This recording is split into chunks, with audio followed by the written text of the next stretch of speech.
So I guess this comes in the category of power corrupts and PowerPoint corrupts absolutely, or something like that. So delighted you're here. I'm Dan Tishner. On behalf of the Wayne Moore Center, I'm delighted to welcome you, and I'm going to quickly hand things off to my colleague, Chandler James from the Political Science Department, who will introduce our guest today. Hey, it's great to see you all today. We're excited about the turnout, and we're excited about Stephanie's speech. So my name is Chandler James. I'm an assistant professor in the Political Science Department. And I'm introducing Stephanie Ternullo, who is a friend of mine. She's an assistant professor in the government department at Harvard. She got her PhD from the University of Chicago, where I also attended. And she was my partner in our maximum likelihood class. So she's part of the reason why I graduated. Okay. She's amazingly talented, a productive researcher, and she uses a variety of different methods. Her research has been published in some of the foremost journals in political science, including APSR and JOP. Her research has been supported by the National Science Foundation, and she's a tremendous athlete. She was a Division III All-American in swimming, and she's, you may see she's hobbling a little bit. She just ran a marathon in California. And today she will talk about her new book, How the Heartland Went Red, Why Local Forces Matter in an Age of Nationalized Politics. So without further ado, Stephanie Ternullo.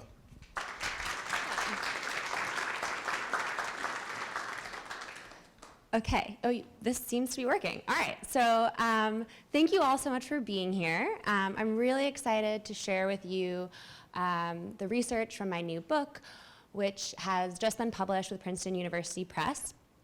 And as Chandler already told you, the title is How the Heartland Went Red, Why Local Forces Matter in an Age of Nationalized Politics. Oops, oh no. Wait, we were so close, guys.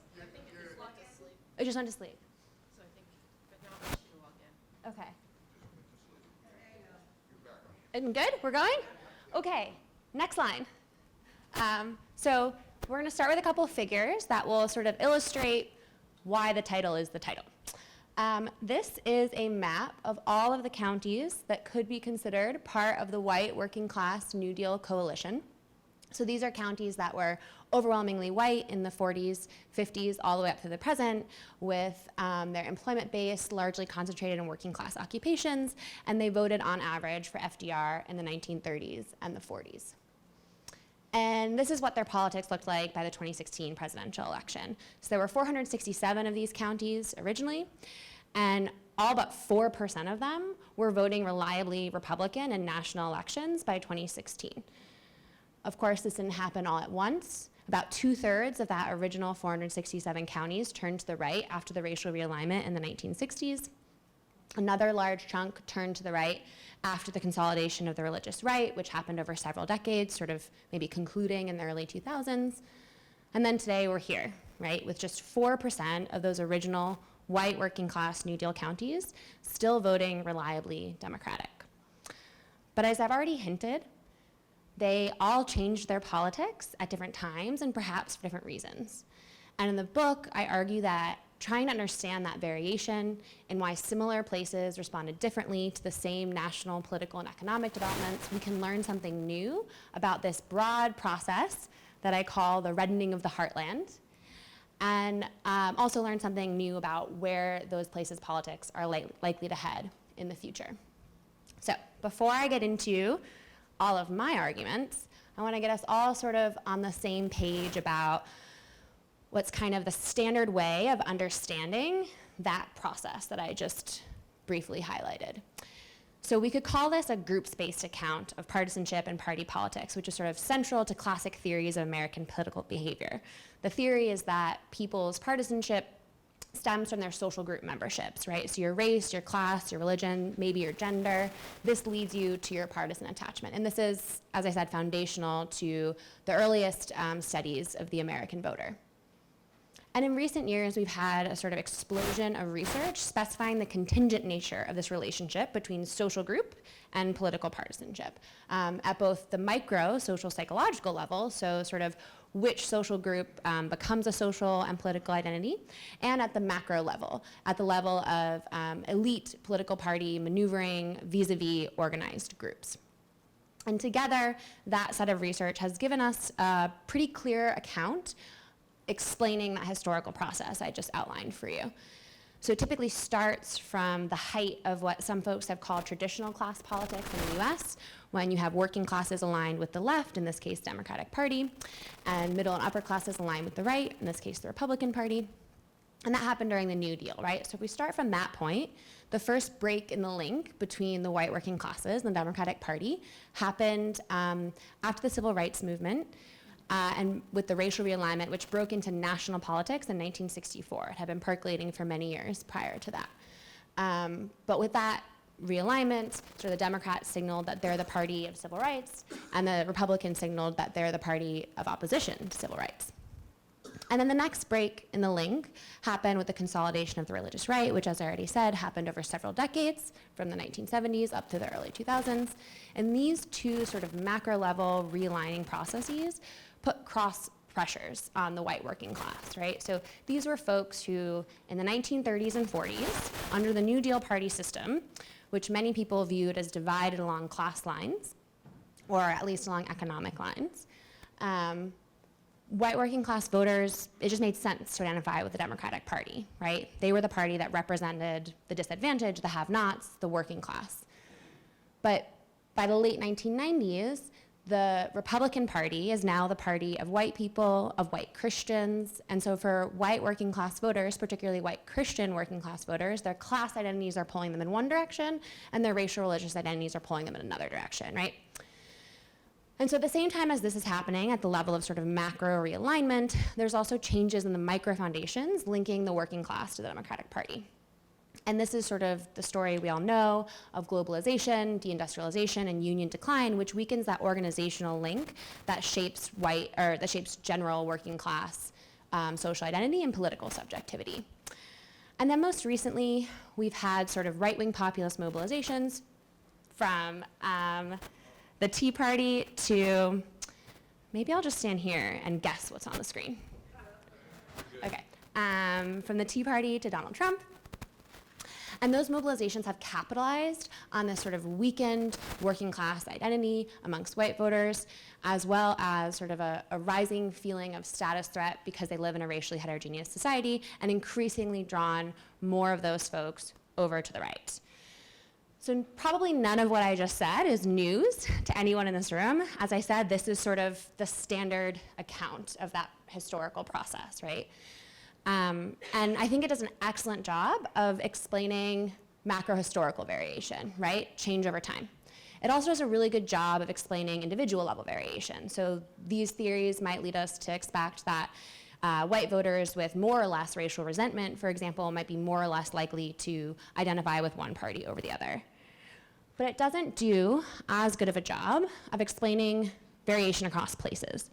So this map here just summarizes all the same figures I already showed you, with different colors for the different timing when those counties turn to the right. I don't just mean blipped to the right, I mean they've sort of irrevocably peeled off from the Democratic coalition and joined the Republican Party coalition. And so that's where I come in.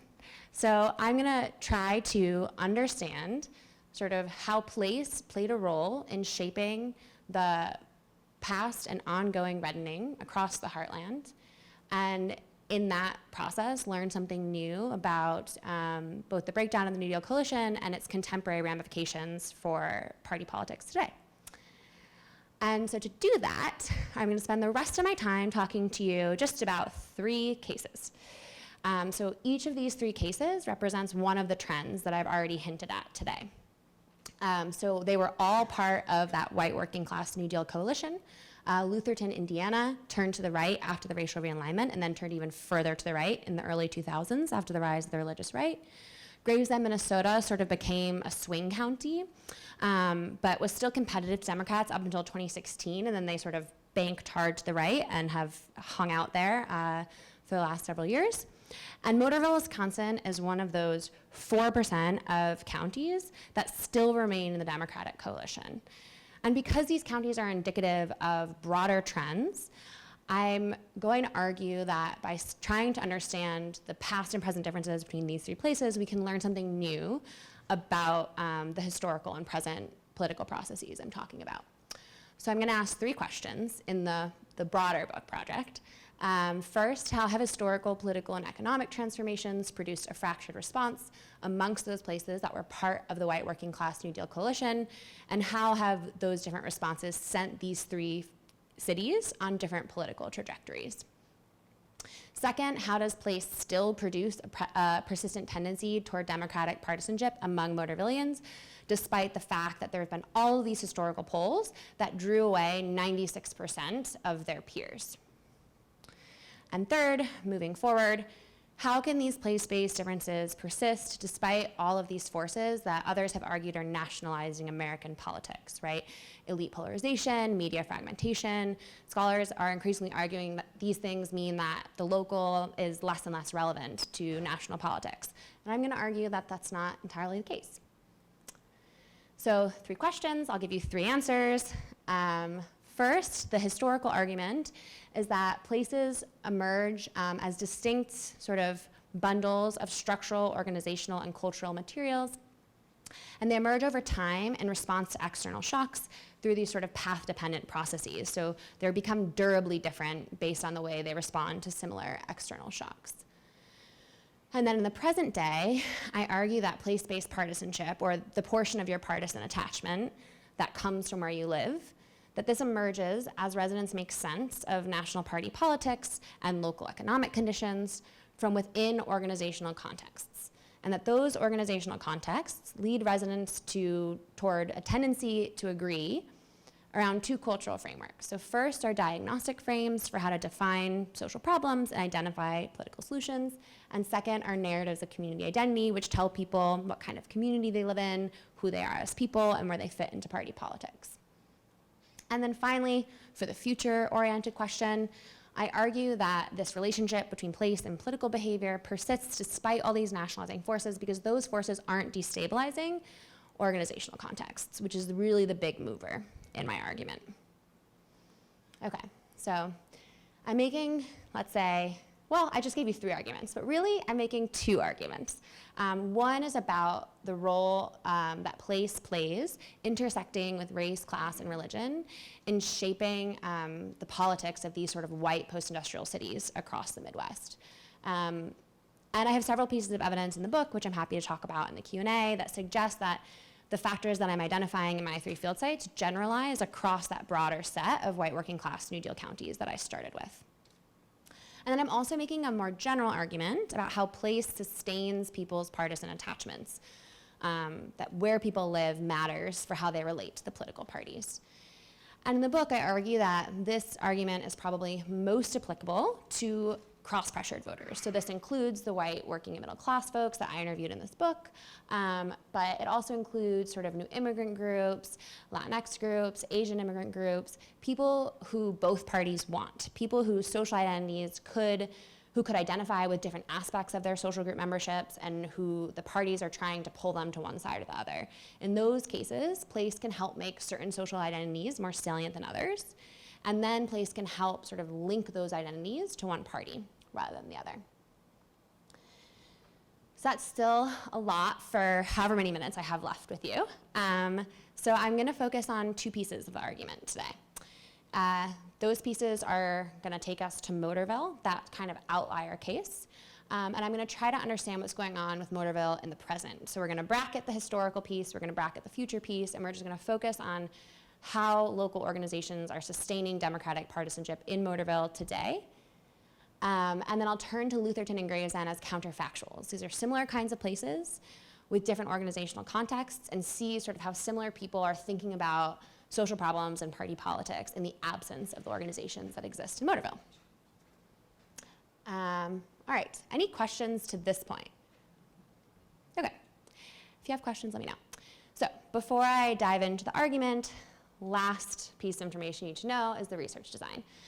I've already alluded to it in a lot of ways, but basically the core of the book is that this is both a comparative and longitudinal study.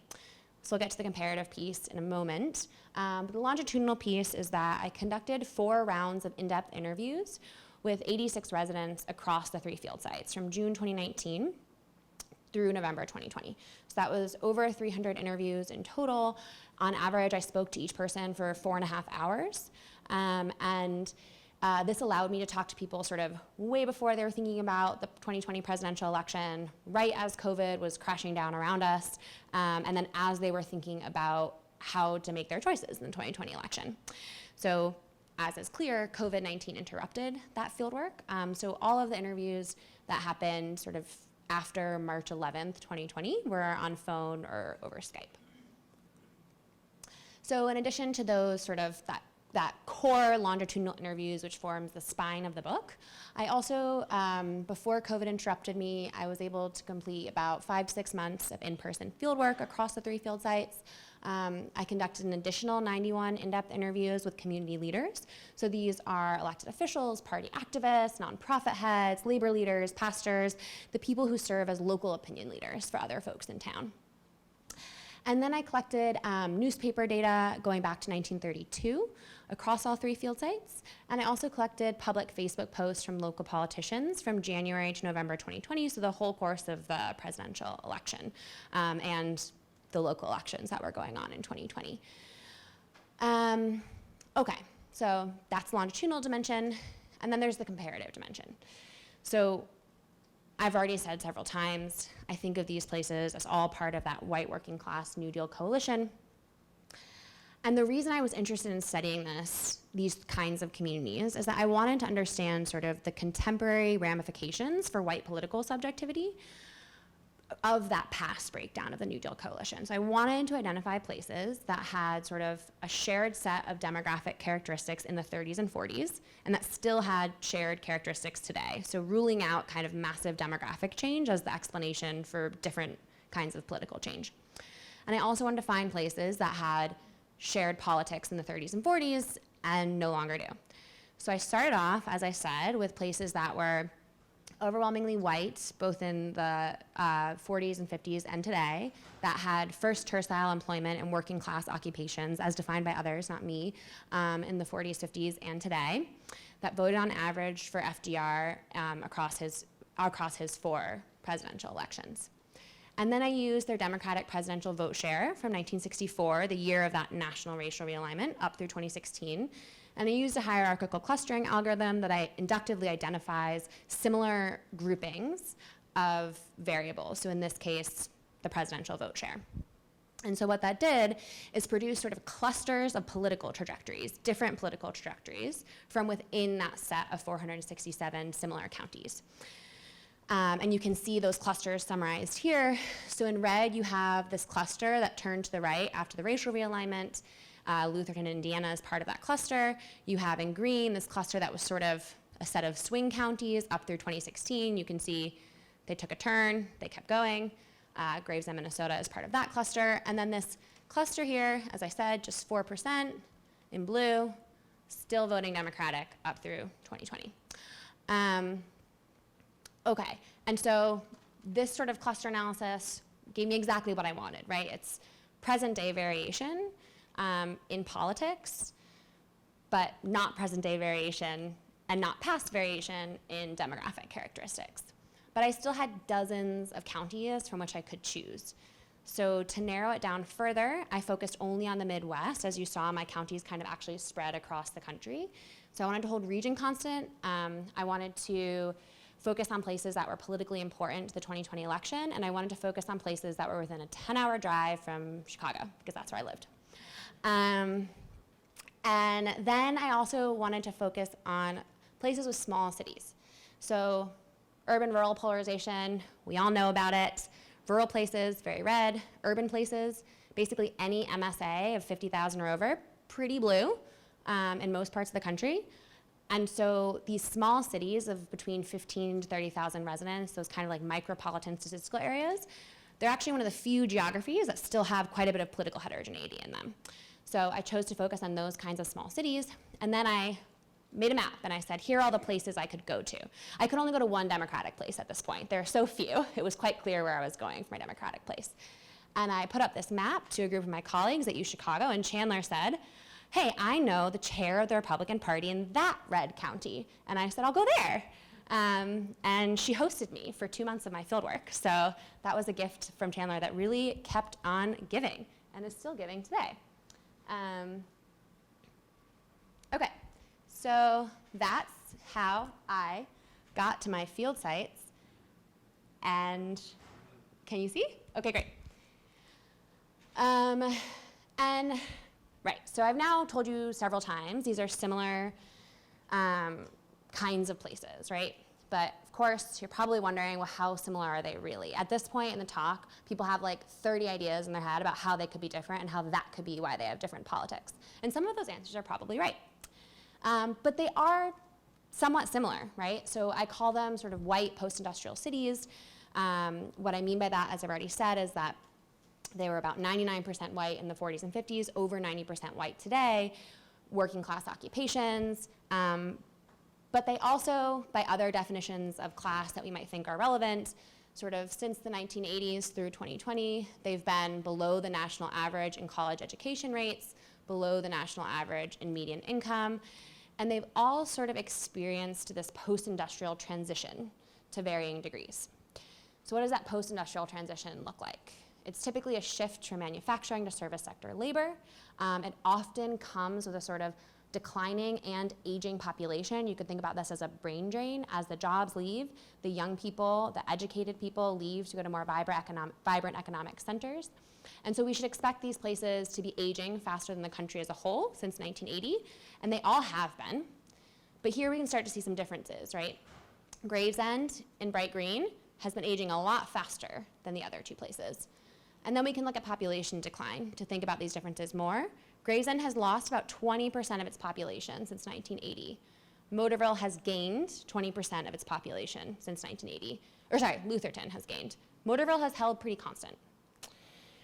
So these allude to the differences that they've experienced in their post-industrial transitions, right? So this figure here just summarizes the percentage of total county GDP produced in the most unionized industries. This is from, if you're familiar with Hirsch and McPherson's sort of unionization estimates. So the most unionized industries in black and the service sector industries in gray.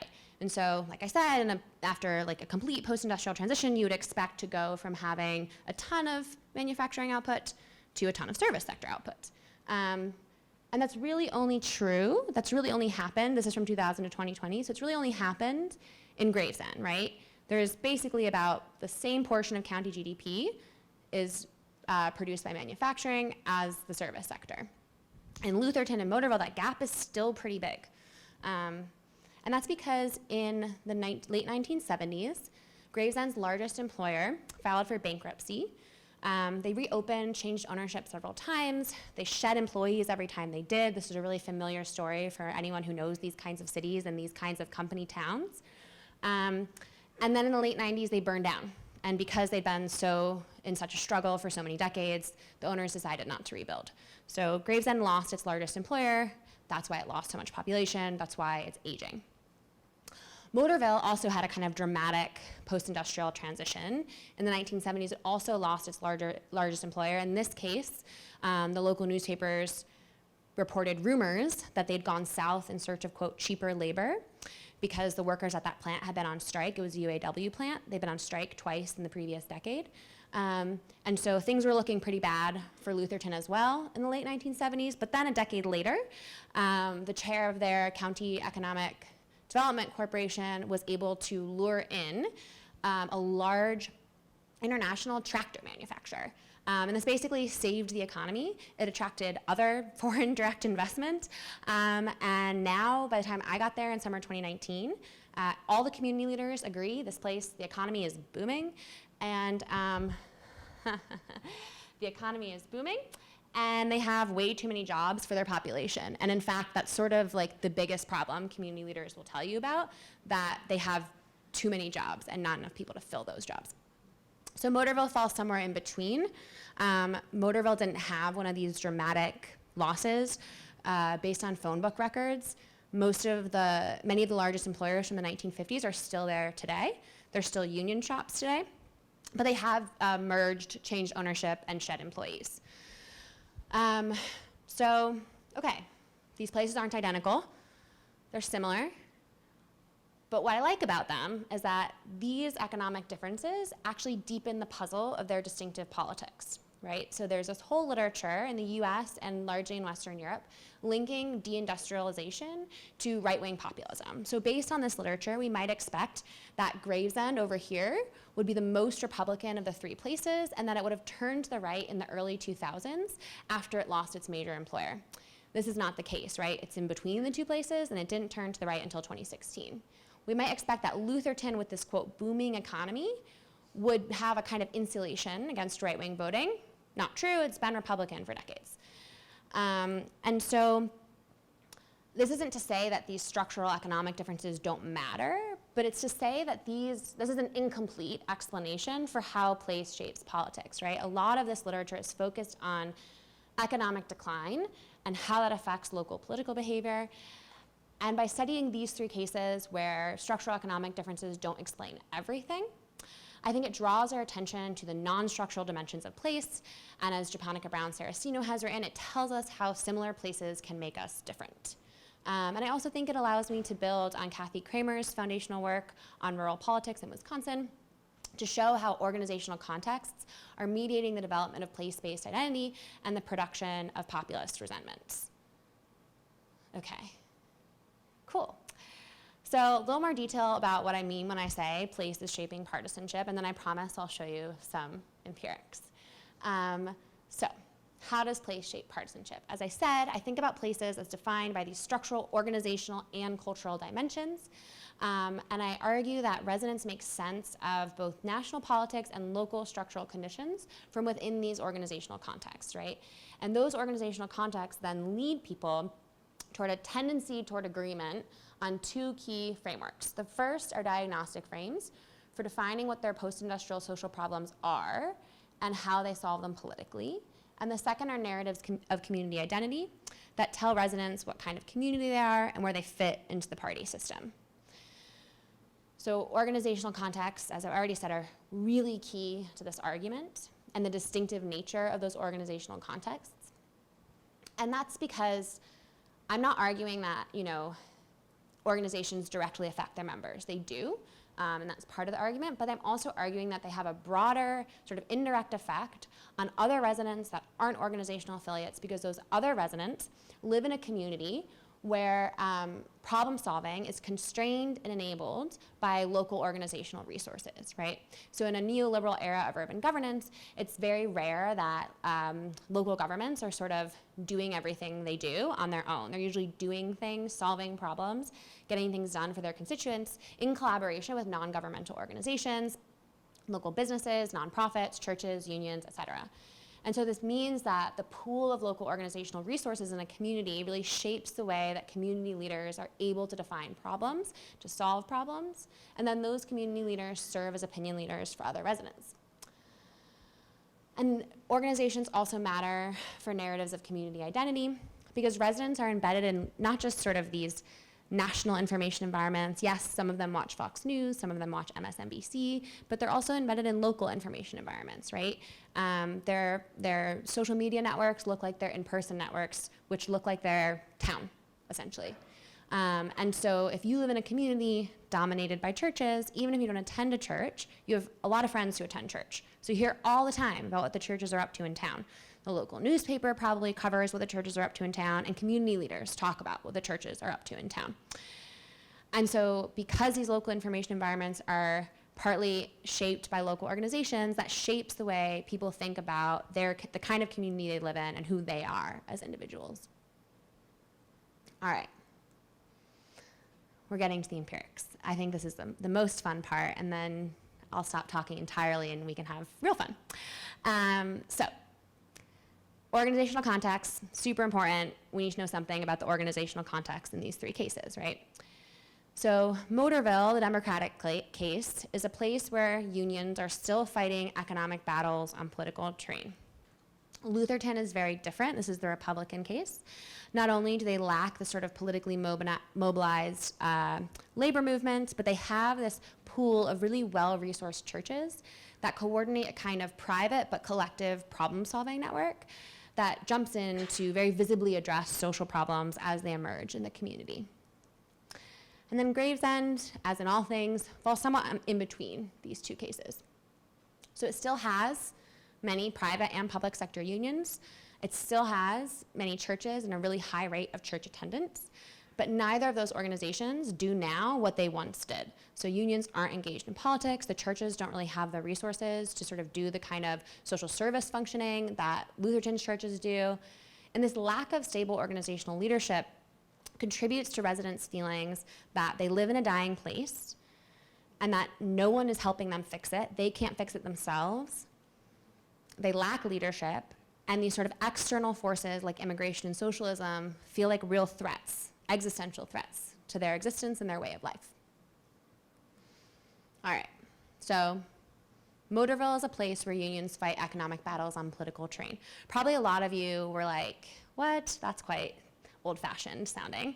And you're right, this is kind of an anachronism, right? Especially in 2020 when I was doing this fieldwork, especially in a state like Wisconsin, where Republican Governor Scott Walker made union busting a priority by passing a right to work law in 2015 and also passing Act 10, which targeted public sector workers' rights to unionize. So it is a place where it's a state where it's increasingly difficult to maintain an organized labor movement, but Motorville does. So it was affected by Walker's administration. Act 10 decimated the local public sector workers union, or AFSCME. But it also helped revitalize the labor movement. The mayor told me in 2019 that a ton of external PAC money, union PAC money, started flowing into local races in 2016 because the unions had been reminded by Right to Work that their jobs were actually political propositions, that if they didn't work to elect favorable candidates to office, they could lose some of their rights.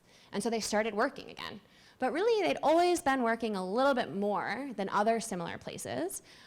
They retain a local labor council, which is sort of the lowest geographic unit of the AFL-CIO, and it coordinates civic and political engagement across different union locals, right? So during my fieldwork, the meetings I went to, they would get the Postal Service Workers Union in the same room as the electricians, as other building trades, as the grocery store clerks, as the teachers, and they would talk about two sets of concerns. One, concerns facing the broader labor movement. It's like right now, they would be talking about like the prospects for another UAW strike, for example. And then they would talk about community concerns. So how could they help each other? What did they need? Like the electricians want all the other unions to show up at a city council meeting to support this resolution, and they do. And they also coordinate other kinds of political action. So they endorse candidates for local office, for city council. They canvass, they provide funds, and a bunch of other private sector unions in town also endorse candidates, canvass for those candidates, and provide funds. And this matters because this is a town of 25,000 people, right? So they're actually the only game in town. Political parties don't get involved because these are nonpartisan local races. And so unions are the only group that any of the local officials I spoke to could recall going to for help when they ran their races. And they believe, whether incorrectly or correctly, local officials believe that you have to get unions' endorsement in order to win in this town. And so the result is that by the time of my fieldwork in summer 2019, 4 out of 10 city councilors were also labor leaders. They sat in that room in the local labor council, the meetings I attended. Another city councilor had been endorsed by the labor council, and the mayor was also endorsed by a labor council. So organized labor has a massive presence in local politics. And through that presence, they win material benefits. So in the wake of Act 10, the city councilor sort of rushed to extend the city workers union by 2 years. This would protect them from the negative effects that Act 10 would have on their collective bargaining rights. And as Mark told me, who was a city councilor at the time, that kind of decision to protect the public sector workers' rights was just common sense in a place like Motorville because, quote, Motorville is like a blue dog Democrat type town.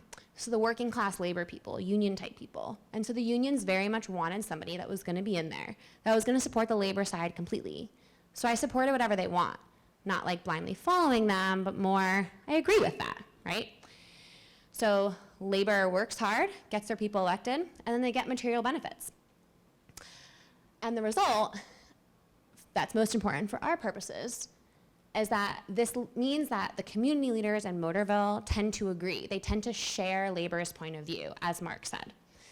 And more broadly, they think about the city's social problems as rooted in systemic challenges, namely the lack of good union jobs, rather than individual problems. And this sort of systemic framework means that they diagnose other challenges as symptoms of systemic economic decline. And in summer 2019, as many of you can probably guess, the biggest challenge facing a lot of these kinds of communities was the opioid crisis. And so when I asked Wendy, for example, who's a Motorville County elected official, what the county needed to address the opioid crisis, she said, quote, it's jobs. The jobs are the benefits. The decent paying jobs are the benefits. So in this community, community leaders think about their problems as rooted in this sort of root cause framework, right? Lack of good jobs leads to economic precarity, leads to things like addiction. So to solve addiction, bring back the good jobs, right? Very different from what I heard in Lutherton. So Pam works for Lutherton's downtown redevelopment group. She agrees the opioid crisis is the biggest issue in town. And quote, that's creating an issue with workforce, I would say. So what she means is that drug addiction means that people can't be good employees, and therefore they can't attract more businesses to fill in the storefronts downtown. So it's sort of the exact inverse of the way that folks in Motorville think about the opioid crisis. And what really matters is that this sort of root cause framework, this way of thinking about Motorville as kind of struck by a drain of good jobs, this is also how residents diagnose their social problems. So Christopher is an example of this. Christopher was working a menial data entry job when I met him, his words, not mine. He had a college degree, but he was really unsatisfied with his work, and he could barely make enough money to meet his healthcare costs. As he tells me, quote, I can tell you from trying to find a job in this market, in this area, it's really hard because just due to the way this area is, your typical college level or non-educated level entry jobs are usually getting filled by people that have much more experience. So again and again, what I heard from residents in Motorville, stuff like this. What Christopher's doing here is refusing to individualize his own challenges finding meaningful employment, and he's diagnosing this as an instance of a broader problem facing the local economy, which is that there's not enough good jobs to go around. You might not be totally surprised by this. This guy doesn't want to blame himself. He doesn't like his job, so he blames the local economy. But it's so different from what I heard in Lutherton. So as I already said, Lutherton is this place where community leaders characterize the economy as booming. That word was I heard it so often everywhere I went in Lutherton. And partly that's rooted in objective reality, right? They had hundreds of available positions and not enough workers to fill those positions. But it's not fully rooted in objective reality because median incomes in Lutherton over the past 40 years haven't risen. Median incomes in Motorville have risen. Remember those unions focused on the good jobs. And the result is that Lutherton is actually really struggling with economic precarity, much more so than Motorville, right? So they have a higher rate of children eligible for free and reduced lunch over the past 5 years, and they're dealing with a much worse instantiation of the opioid crisis. And amidst these overwhelming symptoms of economic precarity, at least that's how Motorvillians would see these as symptoms of economic precarity, Lutherton community leaders routinely define their economy in terms of quantitative success rather than qualitative metrics of good jobs. It's because they lack that sort of core of politically mobilized unions that are telling them that the quality of jobs matters. And this persists even amongst the folks that we would expect to care most about job quality, right? You only need one job if you're just an ordinary resident. And you want that job to be, presumably, as good as it can be. But even ordinary residents in Lutherton would routinely tell me that the economy was great. Ken here is an example of this. He was a former long-haul truck driver who was self-employed by the time I met him. And he told me the best thing about living in Lutherton is the economy because, quote, I could go out every day of the week and get a different job every day of the week. So even Ken is describing the economy in terms of quantitative employment rather than the quality of employment. And so they sort of live in a place where people are aware of these social problems. They're aware that the opioid crisis is kind of destroying a lot of people's lives, that there's abundant hunger and homelessness. People tell me this all the time in interviews. And yet they continue to think of themselves as living in a booming economy. And that's not just because they lack this organized labor movement. It's also because they have this core of well-resourced churches, which I've already briefly described. So what these churches do is every time a new social problem comes up, and during my fieldwork, this was largely homelessness, when a new social problem comes up, the churches coordinate action with each other and with local nonprofits, and they have several organizations that are sort of pre-existing organizations to coordinate collective action. And they very visibly attempt to address those social problems. The local newspaper covers it. They draw in a bunch of volunteers from their congregants who volunteer for everything, who donate to everything. And everyone I spoke to in town is really aware of what the churches are doing to address homelessness. Now, the churches don't fix homelessness, but residents see about it, they hear about it, and as Susan Mettler has taught us, they don't see what the state is doing, right? And so they think, well, these social problems like hunger and homelessness, those are actually community challenges that we as a community address privately and locally. And we don't need the federal government to come in. We're taking care of that ourselves. Even if they're not objectively solving those problems, the very visibility of the church action makes them feel like they're doing something, especially relative to the state. So the result is that we can have these two communities dealing with the same set of problems that we might think of as related to economic precarity, but in Lutherton, they think of these as going hand in hand with the booming economy, while in Motorville, they think of them as symptoms of a broader systemic problem. And that way of thinking about their community also informs how Motorvillians think about their own social identities, right? They interpret their identities through this shared framework of Motorville as a community of have-nots, a place that's been disadvantaged in an unequal system of social relations, and they believe that they and their community would benefit by bringing in the state to level the playing field. They also think the Democrats will be the party to do that. So here's what I mean by that. I asked Danielle here in summer 2019 what she would do, what she would change about the country if she had a magic wand. And she said, quote, "It's so divided between people that have money and people that don't have money. I feel like everybody's struggling except maybe the very, very top tier." And that's a huge issue in our country as well, which kind of, all of our issues come from that. We could have better health care, we could have better housing, and her list goes on and on. So this kind of critique that Danielle develops here was overwhelmingly common amongst the folks I interviewed in Motorville. They believe that economic inequalities are the foundational problem across the US right now. They believe that they are part of a broad group of people who are, quote, struggling in this unequal system. And they also think that they would benefit if there were more redistribution, right? As Danielle says, we could have better healthcare, we could have better housing if the state were to redistribute. So this doesn't quite lead us to democratic partisanship, right? For that, Motorvillians have to think, well, the Democrats are gonna do this. They're gonna help some of these issues. And overwhelmingly in Motorville, they do. So we could think of the parties as representing loads of different issues, right? And they do. But in Motorville, folks really tend to agree that the parties are still divided along class lines. Of course, they don't use that language. Americans never use a class language. But overwhelmingly, people in Motorville think of the Democrats as the party of the disadvantaged. And this is both Republicans and Democrats, right? Republicans will say things like, everyone in this town is Democrat because they're all brainwashed by union values. So there's this clear sense that people in Motorville recognize Democrats represent, as one 94-year-old woman who lived through the Great Depression told me, the man on the street. And this is what that sounds like. So I asked Tanya what do the Democrats stand for, and she said, quote, "I guess more what I would like, people helping people. Because from what I understand, they're more supportive of like the human services. And some people say, well, we're giving them handouts. But it's just more about giving resources to those less fortunate, because not everybody is born with support structure and what they need to thrive." On the other hand, Tanya and other residents think of the Republicans as representing the opposite.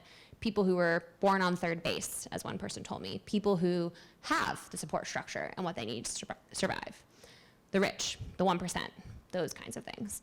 Clearly, Motorvillians don't see themselves as part of the rich, the 1%, or the people born on third base. They see themselves as those born without the support structure and what they need to thrive. And so they see themselves as best represented by the Democratic Party. So a brief counterfactual blip into Gravesend, right? So let's imagine that critique we heard from Danielle, this idea that like something is deeply wrong with some system out there, and it's really hurting my community and it's hurting me. As I said, that doesn't necessarily lead to democratic partisanship. if you don't think the Democratic Party is going to help you or your community, you're just upset. And that's what things kind of look like in Gravesend, right? So Scott is currently a county employee. He lives on a little acreage. Acreages are sort of farmhouses that used to be farmhouses back when there were small farms. There are no more small farms, so people have sort of carved 5 acres around the house, and you live surrounded by corn and bean fields, but you don't own any of the corn and bean fields. Scott lives on an acreage. He grew up on one of those small farms that his family eventually had to sell.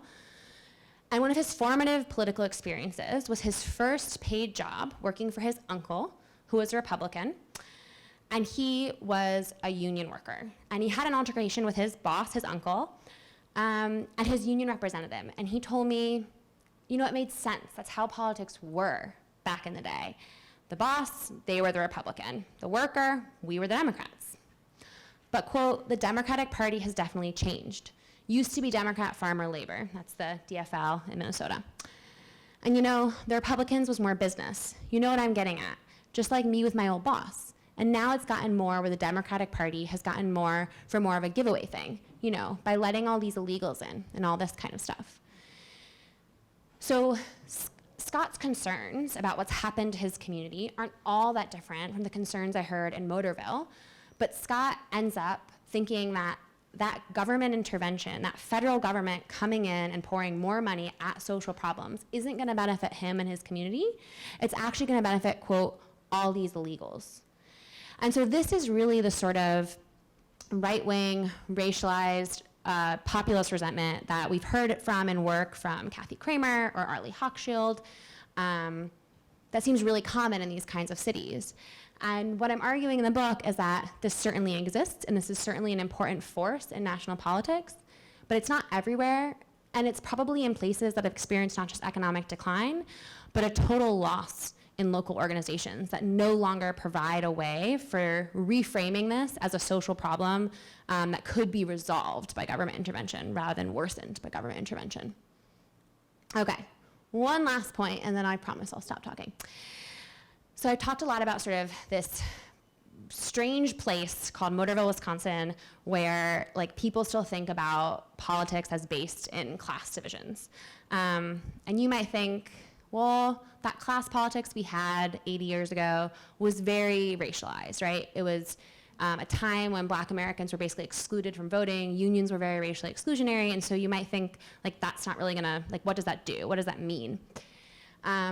But what's really probably most powerful about what I observed in Motorville is that this view of the parties as representing the disadvantaged extends sort of beyond this like class framework, right? By thinking about a country that's sort of full of systems that are unequal, a broader systemic framework, and they understand themselves as actually kind of in alignment with people of color, that they could all benefit if more Democrats were elected. And you can see this here in this conversation I had with Isaac. I asked him what the Democratic Party stands for, and he says, quote, "It stands for everybody, not the 1%, but everybody. White people, Black people, brown people, everybody. And they stand for the middle class, for workers." "What about the Republican Party?" I ask. He says, "The opposite, I think. Old, rich, white people." And this was super common, particularly after the murder of George Floyd. In my last conversations with Motorvillians, this sense that like they were actually in a shared social position with people of color who are similarly disadvantaged by these systems. All right, so today I've focused on making this argument about how place sustains partisanship by looking at differences across similar places, right? So we would expect people in Motorville, Lutherton, and Gravesend to sound similar, but they don't, and I've given you an argument for why. In the book, I also tried to elaborate this argument by looking at similarities within cases, right? So similarities within Motorville across lines of income, occupation, education. So Danielle, for example, who you heard from, no college degree. Christopher, college degree. They sound pretty similar. There's also some similarities across partisan lines. So in Lutherton, for example, Democrats sound like Republicans. Like you would interview Democrats there and you would be like, abortion is your #1 concern? I don't get it. So there's sort of these place-based similarities even across partisan lines and even across lines of organizational affiliation. So union membership in Lutherton, for example, there are still some unions, but it's not this political proposition. It doesn't come with any of the sort of like political attitudes that stem from union membership in Motorville. So all in all, let's go back to what I hope maybe we've learned today. I had those two arguments I was going to make. And the first was about the sort of title of the book, How the Heartland Went Red, right? And to make that argument today, I focused on Motorville as this really anachronistic case, this outlier, where residents are still voting for Democrats at all levels of office, from state rep all the way up to the president. And I think that by thinking about why it's so rare to have a Motorville in 2020 and 2024 tells us sort of the possibilities and the challenges for building for the first time a sort of cross-racial working class mobilization that incorporates people who live in these kinds of places, right? It's really hard to have a politically mobilized labor movement in 2020 based, both the economic and political climate make those things difficult, particularly in states like Wisconsin. But if you can do that, if unions could support places like Motorville to continue doing the work they're doing, and if they could engage communities like Gravesend that still have unions, but where the unions aren't politically involved, they could engage them in nonpartisan local politics, you can imagine a world where unions start again doing the kinds of things that they used to do that kept these kinds of places in the Democratic coalition. Really challenging, but maybe possible. And then there was this second argument about how place is sort of sustaining residents' partisan attachments over their life course. And I've argued that place matters most for these people with sort of cross-cutting cleavages, because in those instances, they have this sort of range of possible identities they can identify with, and place makes certain social identities more salient than others. So in Motorville, people think of themselves as disadvantaged in class terms rather than privileged in racial terms, or rather than their racial privilege being threatened. And then amidst a range of possible interpretations of party politics, place helps make certain interpretations more resonant than others, right? So again, thinking about Motorville, this is a place where people are aware that there's a sort of Christianity thing going on in politics, but it's not central to the way that they think about political divisions, which they think about in terms of advantage and disadvantage. And I'll just leave it there, and if this wasn't so boring and you want to read about this, you can find my book there.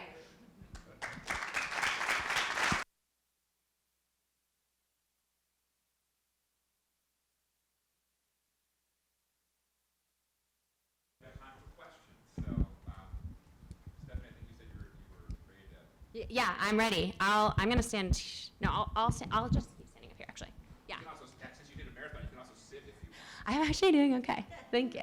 Yeah, good. You sort of touched on the idea of corporate farms. And Yeah. I spent summers on my grandparents' farm in Iowa, Mm. and they were all family farms. Yeah. And they all helped each other. Yeah. They were very close. Yeah. And as I grew older, they became more and more corporate farms. Yeah. And I'm wondering the connection of some politics with corporate farms coming in who do not live there, who govern from afar. Mm-hmm. Yeah. There's a great paper about this that just came out in the APSR, and I wish that I could recall it off the top of my head, but it's exactly about this particular thing. But this is definitely really important, particularly in Lutherton and in Gravesend, which have their like farm economy is just like Iowa's, so corn and beans as far as you can see, a couple windmills here and there amidst the corn and beans. But that sort of farm agglomeration decimated the local main streets, right? So like you used to have all these little towns of 500 to 2,000 people, and they would have a seed store, and they would have a shoe store, and they would have a local doctor. And all the different farmers on their 200-acre farms would give business to the seed store and the doctor, and they also supported churches, and they supported other civic associations, and there was a real sense of sort of vibrant community life And farm agglomeration just decimated that because the population, all that land is still farmed, but it's farmed either by corporations or by one farmer who's lasted out, and all those families rent their land. Like probably every time I talk about this, like someone in the crowd is like, yeah, I inherited like 100 acres of land that's rented out in Kansas somewhere. So there's like these tracts of rented out land that one farmer is now farming 4,000 acres. He or she might live there, but there's fewer people. And so there's really like this overwhelming sense of a loss of community. And for a lot of these folks, that sort of, I focus on the story of deindustrialization, but their lives have actually been like structured by both farm agglomeration and deindustrialization, right? So there was one worker I interviewed who lost his job all those times that plant I was talking about changed ownership and went through bankruptcy and then reopened. So he was a union worker at that plant. He became a union worker at that plant because he tried to become a small farmer in the early 1970s, failed, had to sell the land. It was like 50 acres, and then went to work in the city. And that's what those people used to do. And so they're kind of squeezed from both ends. And you can just see like the utter devastation of whole like ways of life in those processes. Okay, I'm just gonna go like this. So Chandler and then Dan. So I really appreciate this notion of place as an explanatory variable, and I'm thinking about it from the perspective of an experiment. Yeah. Right? And so let's say that place is randomly assigned. Mm-hmm. So one thing that we might be concerned about with respect to treatments like this is that there's some spillover effect, right? That like spillover from Milwaukee or surrounding places are going to shape what's happening in one Yep. of our Yep. treatments. Another thing that we might be concerned about is the actual bundle of treatments, like how similar are they across across your different treatment conditions. And then I'm interested to hear about what role changes in the economy is having that you're and how you account for it. I noticed that you kind of kept you identified places where the population is declining, and that was supposed to be some proxy for like people leaving because for better opportunities. But like fundamentally, doing a farm the type of person who would do a farm job in 1933 is going to be different than the type of person who's going to do a farm job in 2020.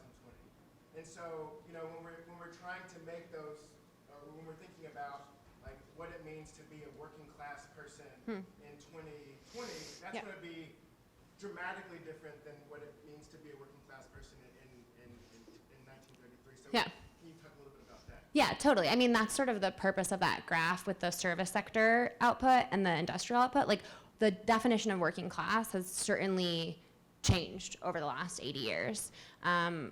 And what it means to be working class, and the working class is poorer in a lot of ways than it used to be, right? And they're dealing with greater economic precarity because of the lack of union protections, as other people have argued. I don't have evidence for that in this book. But yeah, the working class has definitely changed. And so population decline is just population decline here. It's definitely like the story of what was going on in this community, and it's a sort of broader demographic phenomenon that rural demographers have been talking about for probably 20 years, that they call the rural brain drain, which is that farm agglomeration or deindustrialization, jobs go away, people leave.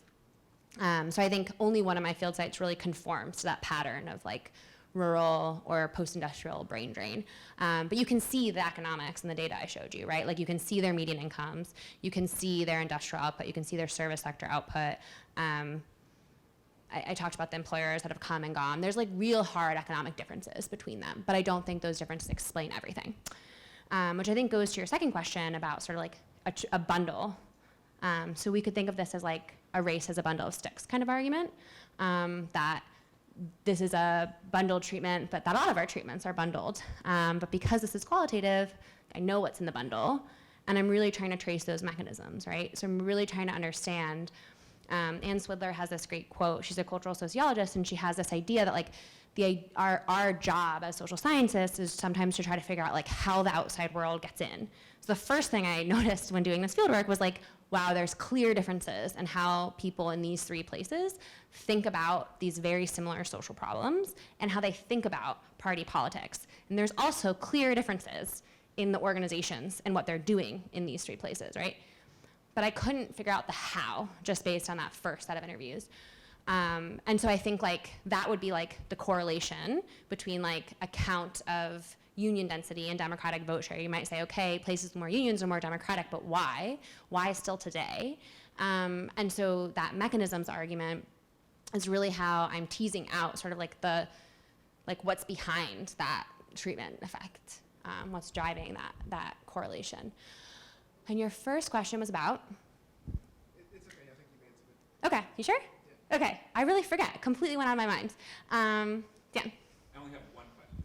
Fantastic. So I want to dig into the church/religious Yeah. dimensions of this Yeah. in Lutherton. Mm-hmm. And the name Lutherton, implies its mainstream Protestant background like Lutheran.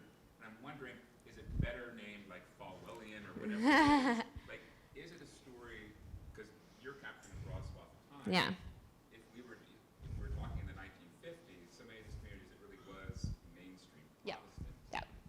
Is this really about right-wing Christian churches, and that's what's going on here? Yeah. Or are they, you talk about a coalition of churches, Mhm. one can imagine a broad range of different theological perspectives, and social gospel as well as more conservative. Yep. I'm wondering what the range of those churches, history there, Yep. were they mainstream Protestant at one time and evolved into being almost all now Christian, right? Mm-hmm. So those kinds of Yeah. issues about what's going on Yes. with the church base. Yes.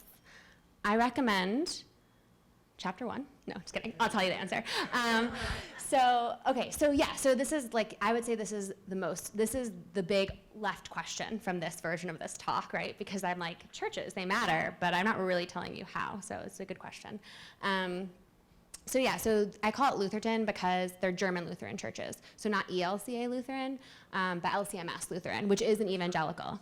Yeah, Missouri Synods, which is evangelical, but it's not the kind of evangelical of like, speaking in tongues, like charismatic Christian or like megachurch. I don't know if you all are familiar with LCMS Lutheran churches. It's sort of very liturgical, the services, really like a Catholic church service, but very the pastors describe their teaching, like a very conservative, originalist reading of the Bible. And the pastors in those churches that I interviewed told me they don't talk about politics that much. But they don't shy away from things like abortion or the question of marriage. And so I call it Lutherton because it was sort of like all of these communities were these kind of like white settler communities, right? And the white settlers in this community were Germans from a bunch of different German Lutheran traditions in the 1880s and 1890s that consolidated when the LCMS Lutheran churches consolidated, those churches consolidated. And you walk into this town from any direction you drive into this town, and you will see signs from every entry road with the names of the 5 large German Lutheran towns. Sorry, it's in the county, there's 5. You'll see this sign. And I never once asked people about their ethno-religious identity in this community. And everywhere I went, people were constantly like, well, this is a German Lutheran town, right?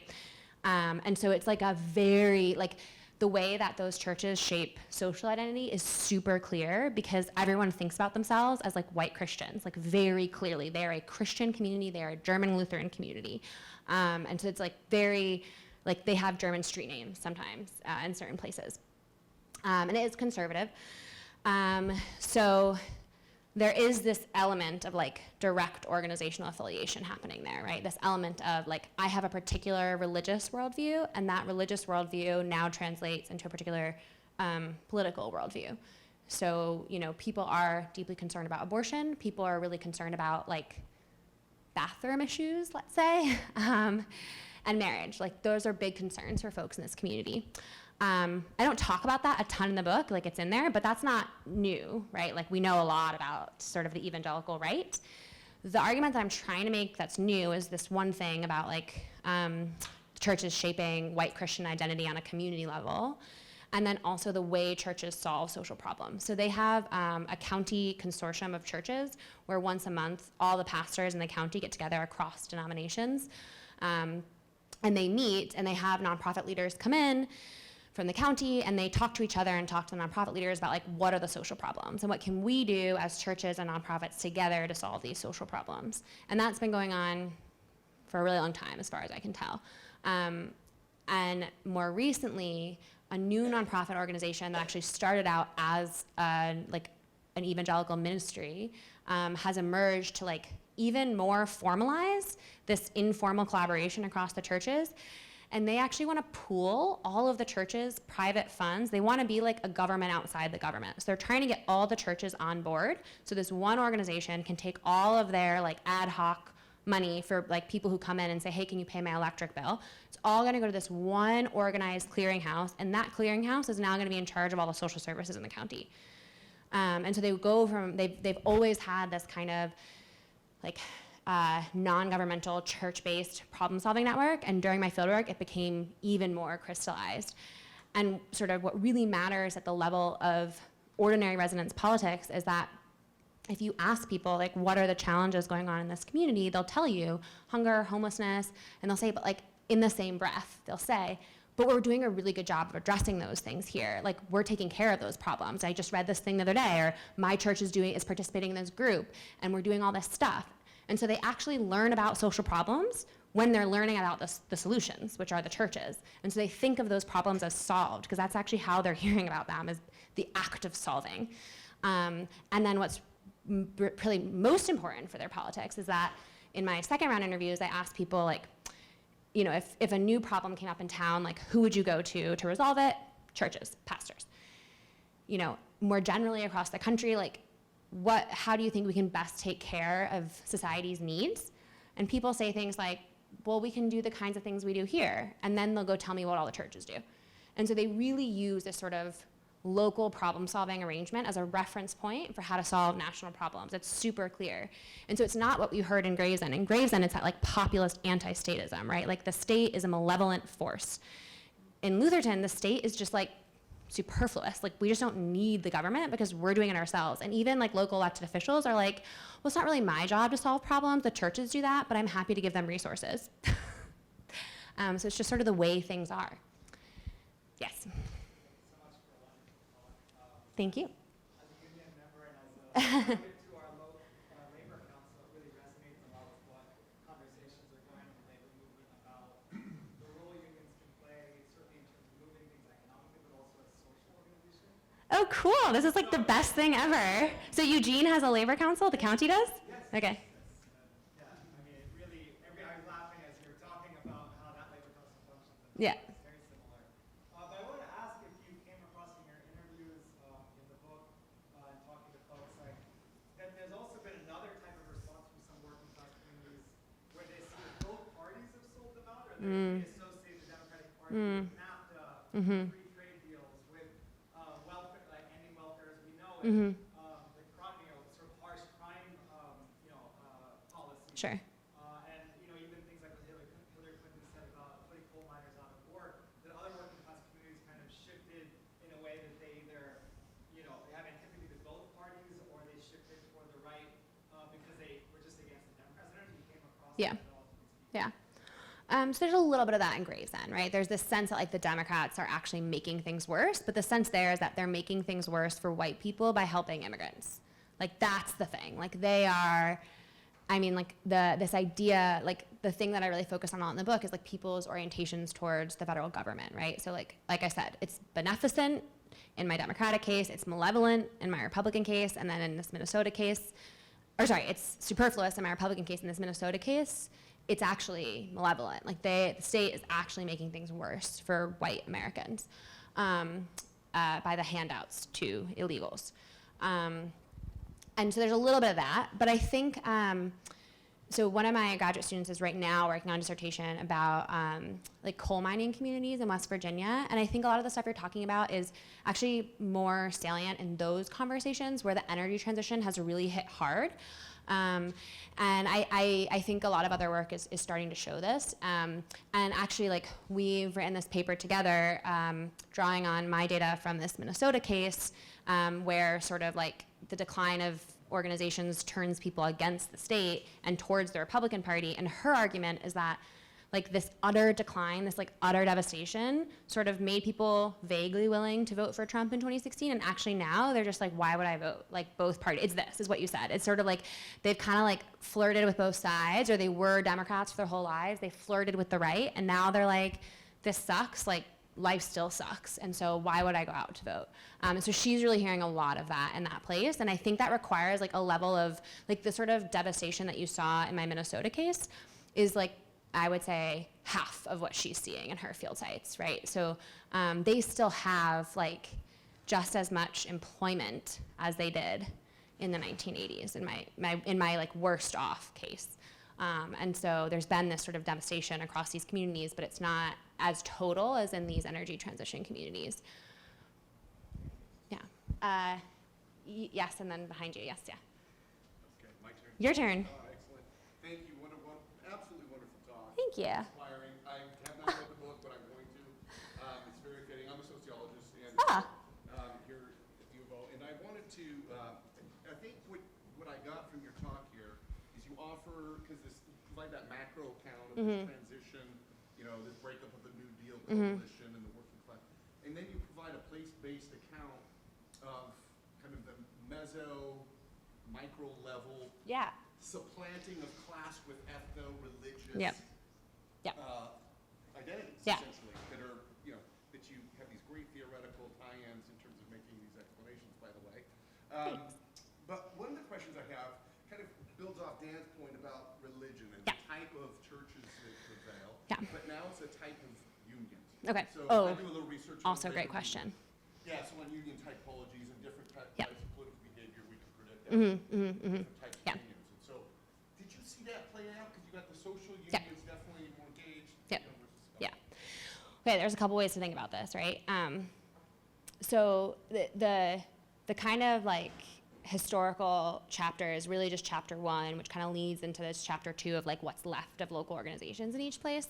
And there, I was actually able to get like quite a bit of detail about what was going on with the labor movements in each of these places in the 19th century and then up to the New Deal, right? And there's this great resource. Is it here? It's somewhere in the Pacific Northwest. Someone has put together like maps of historical social movements. Does anyone know what I'm talking about? So they have like maps of where all the Knights of Columbus chapters were, for example. So all 3 of these places had Knights of Columbus chapters, right? Those disappeared. And as far as I can tell, then there was nothing in my 2 now Republican field sites up until the New Deal. There was no evidence of strikes in local newspapers, but in my Democratic case, there was what I would describe as militant labor activism from like 1892 up through the at least the late 1970s. Like when they made striking illegal, or in Wisconsin, teachers were on strike in this place, hiding from the cops who were trying to serve them court summons in the late 1970s. And in the 1890s, they were sort of having these like labor, so they were AFL unions by that time in this place in the 1890s, but even the AFL unions in this community were always militant. So it's a little weird, right? It's not what we would expect. And they had this like speech for their first Federation of Labor meeting, so this sort of first council that brought together all the local AFL unions in 1896. And the president of the Federation of Labor said, like, we're here to like fix the working class. Like, that's what we're doing as a labor movement. And then the next speech, he was like, okay, we've decided that we actually can't be involved in local politics because we're not supposed to be because we're AFL, but we're still actually like a workers movement, and that's what we care about. And they like I think they had Eugene Debs out to talk in this place in the 1920s. So they just have always had this like really vibrant leftist, militant labor movement, followed the sort of, as best I can tell, followed the national decline of organized labor in the 20s, resurged with the New Deal in the 1930s. There's this oral history from a labor leader who was active in the 1930s and then became head of the local labor council, and he was like, the New Deal brought us back. And then they had sort of way more strikes over the following several decades than my other two field sites. So they've actually had a large AFL. They always had a large AFL presence, but their AFL was not the standard AFL. So it was a resilient class identity. Oh, 100%. I mean, you talk to people in this town, and they're like, we were built on organized labor. I'm like, what do you mean by that? They don't know what they mean by that. They just tell each other all the time, they're a town that was built on organized labor. This is what I mean by narratives of community identity. People talk, and they repeat the same things. And then you learn, like, well, we're a town that was built on the back of labor. And then I really could talk about this all day, so I'll just say one last thing about it. But so my other, I told you about the Republican field site that sort of lost its largest employer. It was a UAW shop. They had these two strikes in the 1960s. The employer left and went south. A new employer came in the exact same plant, hired back a third of the workforce. I think largely the same workers, because why wouldn't you hire the people who had the skills to do the job? The UAW came back in and tried to organize that shop twice and failed. And so like that community opted out of the labor movement. So that's part of the other like economic argument I'm making here, right? Which is that like my Republican case actually looks the most susceptible to unionization because they have like this enormous industrial sector. Like they're like a little mini Detroit down there. But they're not unionized, and they chose not to be unionized. And they had a labor council that they formed in the 1930s during the New Deal, and then after the UAW went away, or they voted out from the UAW, that labor council was absorbed into like a regional labor council, and then, as far as I can tell, that regional labor council was gone within like 4 years. So there's a lot of different stories about like the kinds of organized labor that was happening in these different places. And part of the historical argument I want to make is that like not everything is economically determined, that there's like political and community level choices that people are making that sort of reverberate through to the present. And this is like, I mean, this argument about labor is not new. There have been Barry Eidlin's book, and then that other book by that guy in 2018 whose name I can't remember, but I think his first name's Mark. Also a sociologist, about like the political causes of the decline of organized labor. So it's sort of broadly within that vein of arguing that like the labor movement can, in the present, be rebuilt without the sort of industrialized base that we had in the 40s and 50s. The flower man. You had a slide that showed that talked about Trump's $1 trillion or so tax cut to the rich, the 1%. Oh yeah, Isaac, yes. So that interview, I find it fascinating that the Republican Party is able to garner such massive, widespread support in the whole Midwest of the United States. A relatively poor, economically compared to the West Coast, Yep. the coast of the country, relatively poor population that the Republicans have been able to successfully, using some hot button issues. Who uses the bathrooms? Women's access to abortion. Yeah. And 3 or 4 others, and working those hot button issues are able to, I think, deflect attention from the massive transfer of wealth going on in this country for the last few Yeah. years to the wealthy 1%. Mm-hmm. And yet they come across to people in your towns Yep. as the party that best serves them. Yeah. Economically, that blows my mind. Yeah. I cannot get that. Yeah, yeah. I can't wrap my head around that. Yeah. What did you encounter or feel when you were Yeah. No, I mean, so 2 things. So one is that, like, I mean, what I'm gently nudging back on in this book and every research project I do always is that, like, people have real politics. So a lot of American politics is about, like, the Republicans do this and the Democrats do this and people respond. And that's sort of like the John Zoller, Gabe Len's story of American political behavior is, like, people respond to elites. But actually, like, people have politics, they have concerns, they have lives that are being ruined by things like corporate farming, and they draw conclusions from those concerns, and then they think about the parties second. And so, like, some of what the Republican Party is doing is an active sort of, like, mobilization of the religious right? But some of it is also, like, people today who just, like, really are concerned about abortion, and they think that's the thing that matters most to them, and they want a party that represents traditional Christian values. Like, that's really important to them, and that's real. Like, that's not the party doing that to them. So that's just, like, one thing to note. The other thing to note is, like, that Scott, compare Scott, who was from Minnesota, to the guy Isaac you were talking about, right? So Scott is also really worried about economic inequality, and I heard this also in my Republican field site. Like, people are aware, particularly older folks are aware that it's harder for their grandkids than it was for them. Like their grandkids can't buy houses if they're even of the same social class, right? And they could, and they have these like nice sort of middle class lifestyles without a college degree, and their kids can't, their grandkids can't do that anymore, even in the same communities. And it's concerning to them, and they see this wealth inequality. But particularly in my Republican field site, actually, so in my Democratic field site, to this gentleman's question, or sorry, in my Minnesota field site, they don't see the Democrats as fixing that either. Like we've had a lot of Democratic Congresses and presidents over the time when we've seen this massive wealth inequality grow, largely perhaps because of the decline of organized labor, and Democrats did nothing to stop that, best as I can tell. So they don't think the Democrats are helping them either. And then in my Republican field site, they actually have this sort of like rising tide lifts all boats story, right? And so a lot of people in my Republican field site see the Republicans as the party of the worker because the Republicans want to help generate business. They want to bring more jobs in. They live in this Republican community that's really focused on this quantity of jobs. And if everyone is like, the more jobs we have, the more successful our community is, the more successful we are. And if you really buy into that, then that's like the thing Republicans are focused on. And so you buy into that. And that's really what's going on here. And in fact, there's this guy called Fred who like is so worried about economic inequality. Like you would think he's really worried about healthcare. He like doesn't mind immigration whatsoever. He thinks the immigrants in his town are like the nicest family people. They never commit crimes, all this stuff. And super worried about healthcare. And then he's like, one time I went to Havana on a church mission, and you should see what communism does. It makes people so poor. That's what the left wants to do. The Republicans want to make sure everyone has food on their plates.